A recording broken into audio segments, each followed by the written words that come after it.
What's up guys, Skull here, and today we are back for another Project Ozone video. And today I want to go ahead and work on a new mob spawner and a few other things. As you guys can see off camera, I changed the mob spawner a lot. This is going to now be a draconic mob spawner. So what we're going to do is we're going to take broken spawners that we actually got from the nether. We got from the nether and then we threw a core on it and it became a stabilized spawner. So what we're going to do is we're going to place 3 of these guys down. 1, 2, 3. And then now what we're going to do is these guys should comply with redstone. So what we're going to do is we're going to grab the souls that we grabbed. We're going to grab 1 enderman. We're going to grab 1 slime. So let's go ahead and throw an enderman in here. Let's throw a slime in there, which is right here. He is tripping out really. And we're also going to throw in the zombie one, which is right here, just because we need mob souls. And these guys, as I said, they do comply with redstone. So if we go up to the top and we flip the lever, we should see these guys start spawning. The mob spawners are spinning up. I forgot to put a nether star on them. They do require a player to be around, so let's go ahead and throw nether stars on all of those. And let's also throw some wyvern cores on here as well. There we go. So now those guys are tier 2. If we put an awakened core on there, they will be a tier 3. So if we just keep doing that, they do spawn really fast. And they ignore light. So I think they ignore light anyway. This is my first time ever using the draconic spawners. Where is my builder's one? There it is. And yeah, now it is time to work on the collection area. Okay, so it's like the next day. We are going to go ahead and work on the system to collect for us. So down here I have 3D storage units. One has a blaze rod, one has an ender pearl, and one has an enderman soul. So next up we are going to want to place the vacuum chest to collect items for us. And we're also going to want to place the tesseract so we can get these guys power. We're going to tell this guy to use the power system. We're going to want to block items and block fluids. And also right here, I've turned off the other collection area for the old mob spawner. And as I said, I've changed this. I've also destroyed the other 2 spawners. Zombies weren't spawning and slimes were just blocking up the thing. So now we only have enderman and blaze rods. And blazes, I mean. And now we have the power. We're going to turn off the redstone signal. And now we're going to place the autonomous activator right here. And we're going to tell this guy to left click. We're going to use first slot only.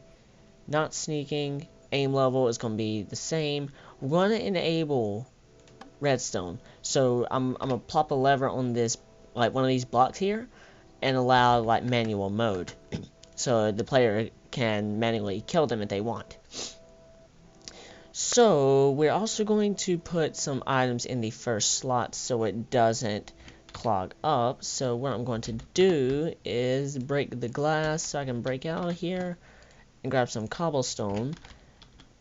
And we're going to make sure that it only uses the first slot. And now we're going to use the sword. So I do have a sword here that has a reaper enchant. Well, it had a reaper enchant. I must have lost it. And also we have something that automatically turns off the weather over here.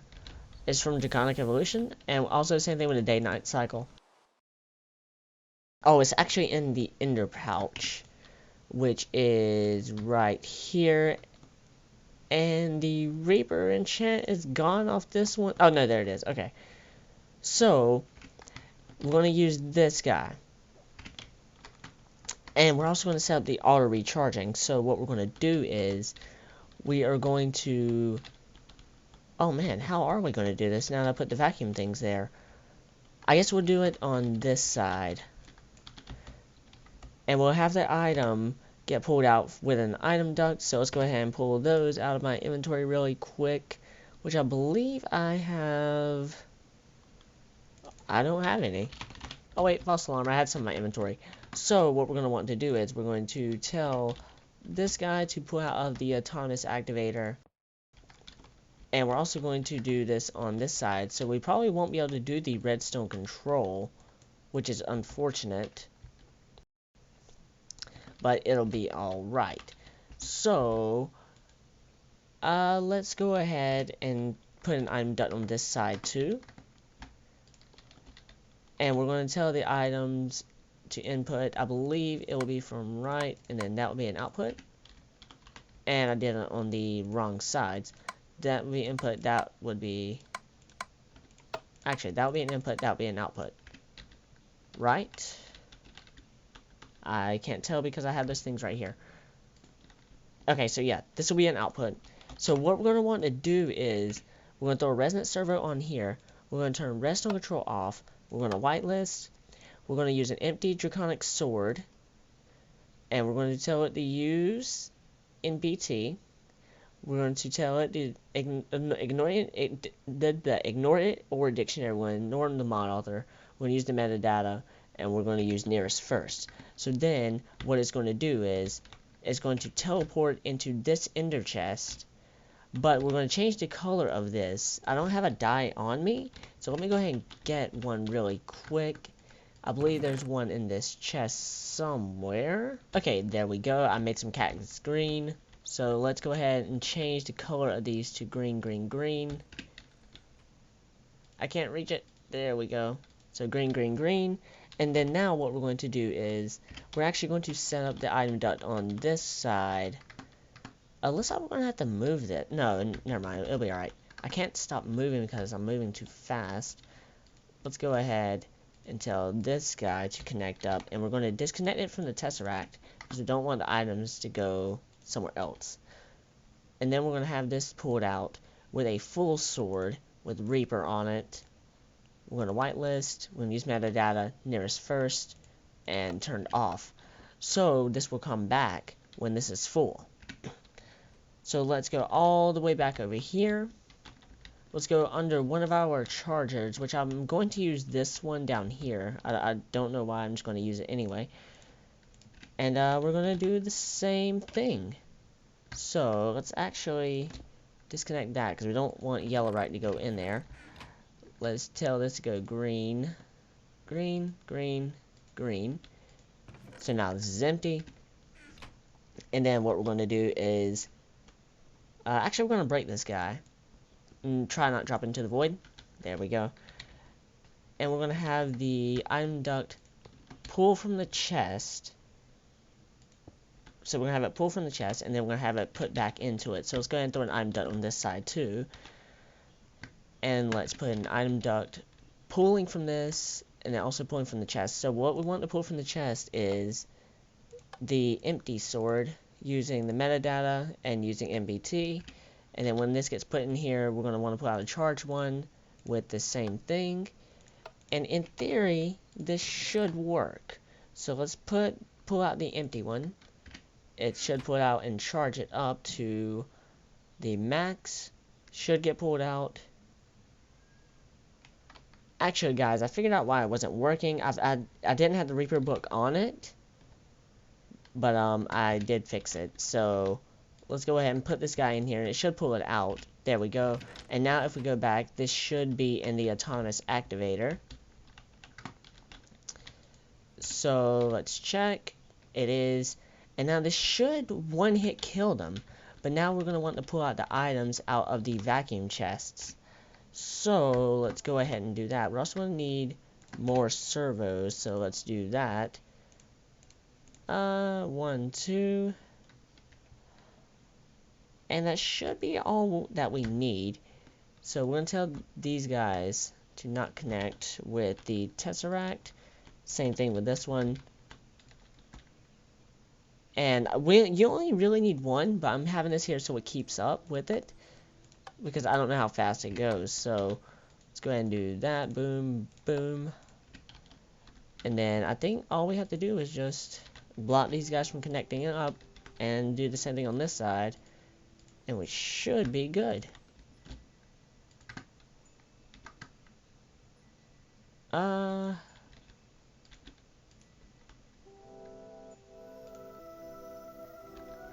connect up. Of course, we're going to run short on them. Let's go and make some more real quick. Alright, now I have some more, so let's go ahead and do the same thing for this. Boom, boom, boom. Boom, and boom. So now it's going to automatically pull out. However, we need to get this vacuum item duct over here, and we're going to need to pick up this trash can. So this is going to say this is the last item on the network. And any items that aren't these 3 items will automatically get voided off. So, yeah, let's go ahead and test to see if this works. Let me patch up the hole real quick, and we'll do like a miniature little time lapse.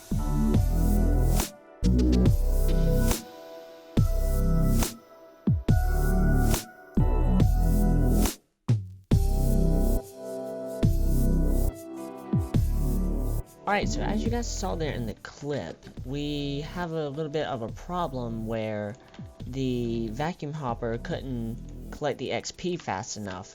So, let's try not to kill ourselves on that. And also, items are sticking on the item duct, which caused the vacuum hopper not to be able to pick it up.